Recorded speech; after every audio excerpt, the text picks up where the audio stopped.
როგორ დასჯის ოცნების ხელისუფლება კრიტიკულ ტელეკომპანიებს მისთვის არასასურველი სიტყვებისა და ფრაზებისთვის.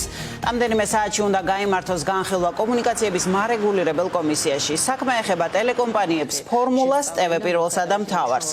ქართულ ოცნებას, რომელიც ამ ტელეკომპანიებს უჩივის, არ მოსწონს კონკრეტული ფრაზები თუ სიტყვათ შეთანხმებები, რომლებიც მისი და მასთან დაკავშირებული პირების ლეგიტიმაციის მიმართ ეჭვებს გამოხატავს. ანუ ოცნება ავალებს მარეგულირებელ კომისიას, რომ აუკრძალოს ტელევიზიებს, მაგალითად არალეგიტიმური პარლამენტის, ოლიგარქის დეპუტატის თუ რეჟიმის სასამართლოს ხსენება. რას გამოხატავს ოცნების ასეთი საქციელი და რა საფრთხის წინაშე არიან კრიტიკული არხები? ქეთინადი ბაიძე ვრცლად თემის შესახებ.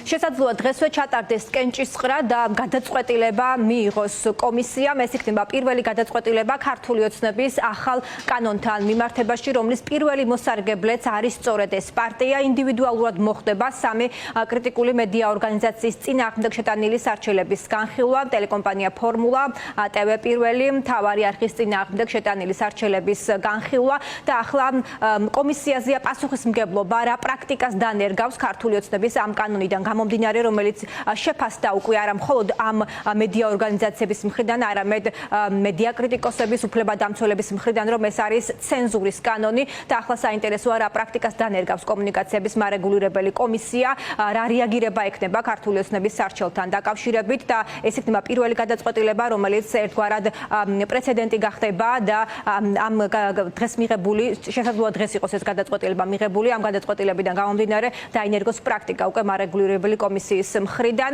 სკეპტიკურია მოლოდინები იმ ორგანიზაციებიდან, მედია ორგანიზაციებიდან, რომლებიც გახდნენ ქართული ოცნების სარჩელის ადრესატები, რადგან პირველივე დღიდან, როდესაც ქართულმა ოცნებამ ჯერ კიდევ კანონპროექტის სახით დაინიცირა ეს კანონპროექტი, მაშინ ითქვა, რომ ეს იყო მცდელობა და ახალი ეტაპი კრიტიკული მედიის გაჩუმების. ეს კანონპროექტი იქცა უკვე კანონად, შემდეგ ქართული ოცნების სარჩელად და ახლა ამ პროცესში მთავარი აღმასრულებელი უნდა გახდეს კომუნიკაციების მარეგულირებელი კომისია. კანონის ხუტავს გამოხატვის თავისუფლებას. ეს არის იმისთვის შემოღებული, რომ პირველ რიგში მედიაზე მოახდინონ ზეწოლა და თვითცენზურა განახორციელონ ჟურნალისტების მხრიდან, უკვე ანუ ავტომატურად თვითცენზურის რეჟიმში გადავიდეს მაუწყებლობა. რა თქმა უნდა, არის ზეწოლა მედიაზე თავისთავად გამოხატვის თავისუფლებაში უხეში ჩარევის მცდელობა. იქნება სავარაუდოდ გაფრთხილება, კანონში არის ჩანაწერი, რომ აღსასრულებლად არ მიექცევა ეს თავდაპირველ 1 ივნისამდე, რადგან ეხება საკითხი, თუმცა 1 ივნისის შემდეგ ჩვეულებრივად სანქციებით, გაფრთხილებებით და შემდეგ უკვე შესაძლოა კომისია მიმსჯელოს კიდევაც მაუწყებლისათვის ავტორიზაციის შეჩერებაზე. ქართულ ოცნებას აღმოჩნდა ამ სარჩელებიდან, რომ განსაკუთრებულ პრობლემას უქმნის კრიტიკული მედიის მხრიდან ისეთ საკითხებზე აპელირება და ხაზგასმა, რომელიც უკავშირდება მისი ლეგიტიმაციის პრობლემებს, სწორედ ამასაც უკავშირდება ძირითადი ნაწილი, სარჩელის ძირითადი ნაწილი, რომელიც სამი კრიტიკული მედია ორგანიზაციის წინააღმდეგ კომუნიკაციების მარეგულირებელ კომისიაში არის შესული. მედია ანალიტიკოსები, უფლებადამცველები კომისიას მიმართავენ საჯაროდ, რომ მან გააცნობიეროს პასუხისმგებლობა, რომელიც ამ პროცესში მას აკისრია და მიუხედავად ცენზურის კანონისა არ დაუშვას მედიის კრიტიკული მედიის გაჩუმება, რაც ნიშნავს ხალხის ხმის ჩახშობას. მიუხედავად იმისა, რომ ეს არის კატასტროფული კანონმდებლობა, არ შეესაბამება არც საქართველოს კანონმდებლობასაც, არც წამყვან საერთაშორისო ნორმებს, მაინც კომუნიკაციების კომისიას არ აქვს სხვა არჩევანი ამას კანონმდებლობის ფარგლებშიც კი ესეთ მიკროფონულ კომუნიკაციას გარდა იმისა, რომ დამოკიდებული მედიებმა განაგრძონ თავიანთი საქმიანობა და არ მოხდეს მათი დასანქციერება. იმიტომ რომ აქ საუბარია ელემენტარულ უკვე სიტყვებზე, რომ რა თქვა, ძალიან უხეში ფორმით არის ჩარევა მედიის საქმიანობაში და ეს ჩარევა ემსახურება არა მარტო ჟურნალისტების უფლებების შეზღუდვას, რომ მათ არის საუბრონ არ გააშუქონ, არამედ ხალხის ხმის ჩახშობა. ამიტომ კომუნიკაციის კომისია, რომელსაც ჯერ უკვე არის დასანქცირებული, უნდა აცნობიერებდეს იმ პასუხისმგებლობას.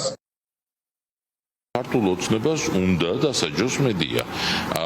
შესაბამისად, ასეთი ტიპის ჩანაწერები, რომლითაც შეიძლება ჩვენ დღეს ვაკონტროლოთ რას იტყვის მედია საშუალება, როგორ შეაფასებს ის მოვლენას და როგორ მიაწვდის ამ ინფორმაციას საზოგადოებას, თვითრეგულირების სფეროში კი აღარ იყოს, ან საერთოდ აღარ არსებობდეს. ანუ რეალურად პირდაპირ ამბობს ხელისუფლება, რომ ეთიკა, პროფესიული ეთიკა აღარ არსებობს, აღარ გვჭირდება.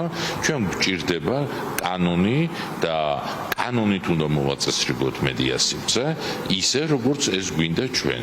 და ეს არის ზუსტად დიქტატურა, ეს არის ზუსტად თავისუფალი მედიის მოსპობა.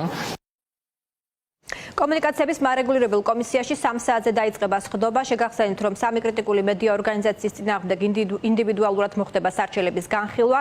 ქართული ოცნების სარჩელებზე არის სამივე შემთხვევაში საუბარი და შესაძლოა დღესვე ჩატარდეს კენჭისყრა და მიღებული იქნეს პირველი გადაწყვეტილება ცენზურის ახალ კანონთან მიმართებაში. ჯერჯერობით არ ვიცით და საინტერესოა ამ სხდომას მაინც წინასხდომისგან განსხვავებით უხელმძღვანელებს თუ არა კომისიის სანქცირებული ხელმძღვანელი კახაბი ქაური.